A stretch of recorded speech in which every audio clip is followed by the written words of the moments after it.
My favourite Casio of all time has been given a new shiny facelift. But is it any good? Let's get into it.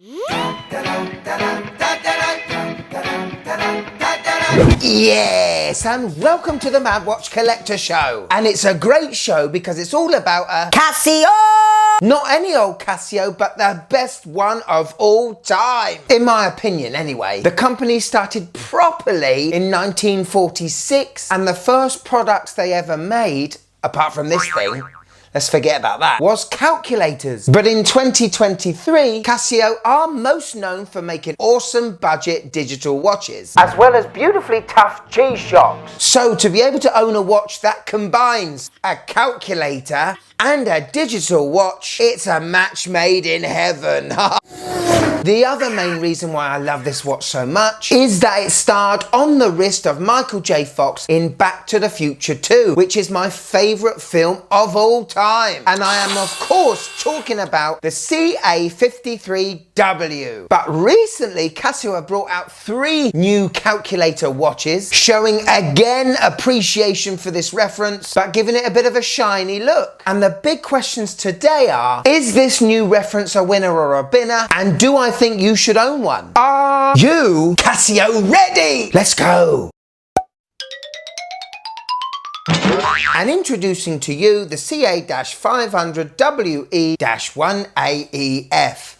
Look at him shining! And it definitely still has that 80s vibe, there's no doubt about it. It's Casio's budget chrome plating on resin, which I have to say is a bit of a letdown. I'd love to see a CA53W in stainless steel. They would definitely sell. We do have a stainless steel bracelet and it is exactly the same as the A100 and many other new releases from Casio. The chrome plating plastic has a polished look to it, whereas the bracelet is a brushed affair, and for me never really works well. There are watches that Casio have done in the past that have a silver look but more of a matte finish, and I think that works so much better than a shiny polished case with a brushed bracelet. A quick speccata check. Sorry, I went a bit Italian there. Been playing a lot of Mario Kart. Let's go! It's 43mm top to bottom and 34 from left to right. Another thing I love about these watches, they are very thin. This is only 8.2mm thick. And because of this new stainless steel bracelet, the watch weighs in at about 53 grams, which is almost 30 grams more than the original on the resin strap, which is great for those that want a bit of heft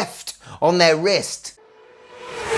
So when we compare this new CA500 to the CA53W, they are very similar, aren't they? The button layout, the numerals. New Casio designs have a different WR logo on them, as you can see. The new one almost looks like a shield. I wish we had a bit of blue in the middle with the water resist alarm chrono like the original. I do love a bit of blue on a Casio. And the colouring on the keypad is a little bit more sterile, using that gold tone from Casio I love. I'm pretty happy there. They've kept all of the original text and the watch still does look retro. What I didn't realise until I compared these two, we have little indents on the side of the resin case on the original. And even though it's a very tiny thing, I wonder why they didn't keep it for the new one. So we can see that the CA53W hasn't just been copied and chrome plated. This is a new shell or case with a little bit less ridges and a smaller lug width to be able to use this metal bracelet, which is basically in a lot of new releases.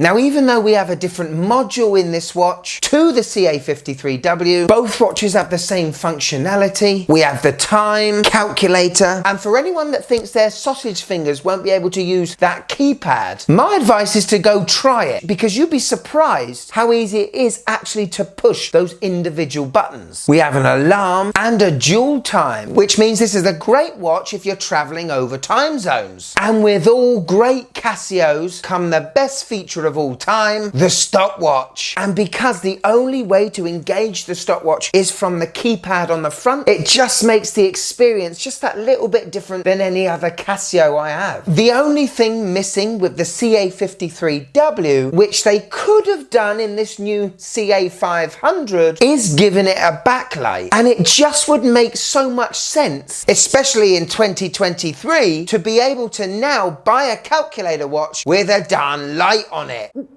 Also, for anyone new to Casio, just because it says water resistant on the watch doesn't mean you can go swimming with it. Yeah, when a Casio doesn't have a water depth rating on it and just says WR, it basically means just splash proof. But we all know with Casios, you haven't got anything to worry about, and you could probably go and swim in this thing and it'll be just dandy. Hello. On my 6.5-inch wrist, and this watch looks cool. I knew it would feel comfortable because I've had that bracelet on a number of new Casio releases. Now it has this chrome metal shell. It does remind me of the very first Casio calculator watches, the 501s and the 505s, also the C-801. This is a watch you are going to get a lot of positive feedback from the youngsters and the oldsters. The thin case hugs the wrist, and because now we have a stainless steel bracelet, it has a fair bit of heft to it. Lovely jubbly.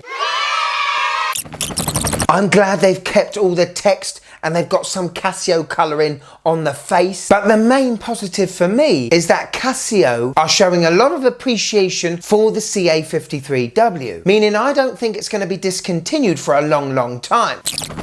Negatives, right. Well, first of all, the price. So this cost me £64.90 on the Casio website, and to be honest, you're paying about £20 to £25 of new release tax, aren't you? The OG on Casio's website is £30. Now, if you haven't got any of these calculator watches and you're looking at buying your first one, definitely buy the original. And for me, growing up in the 80s, a Casio is best seen in its resin form. I'm slightly disappointed that Casio didn't make this watch stainless steel, because they would have sold bucket loads of them. To be fair, they're still going to sell bucket loads of these, but still, I think it's a missed opportunity not having a backlight in this module. It's the one thing the CA53W lacks, so it's possibly a little bit of a lazy move. So overall, it's a decent release for about £35 to £40. I would wait for 2, 3, 4 months because I'm sure the price will drop eventually. But they sure did miss a trick putting a backlight on it and even making that case stainless steel. Here it is, my wife's first impressions of the new CA500. Not looking forward to this. Absolutely hate it.